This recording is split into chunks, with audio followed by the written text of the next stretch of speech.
Glamour ప్రపంచంలో మెరిసిపోవాలని వచ్చే ఎంతో మంది యువతలకు కాస్టింగ్ కౌచ్ అనేది ఒక పీడకలలా మారుతోంది.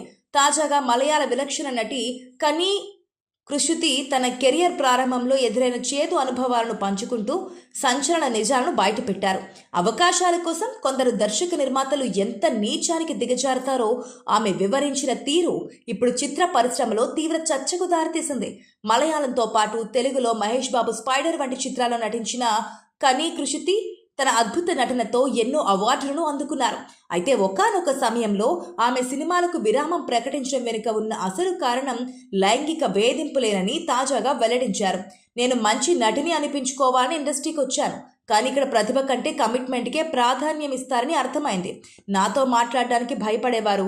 ఏకంగా నా తల్లిని కలిసి నీ కూతురికి అవకాశాలు రావాలంటే ఆ సుఖం ఇవ్వాల్సిందేనని మొహం మీదే అడిగేవారు అని కనీ ఆవేదన వ్యక్తం చేశారు. ఇలాంటి వేధింపులు భరించలేక సినిమా రంగానికి దూరం అయ్యానని, కానీ కుటుంబ ఆర్థిక పరిస్థితుల రీత్యా మళ్లీ నటించాల్సి వస్తుందని ఆమె కన్నీళ్లు పెట్టుకున్నారు.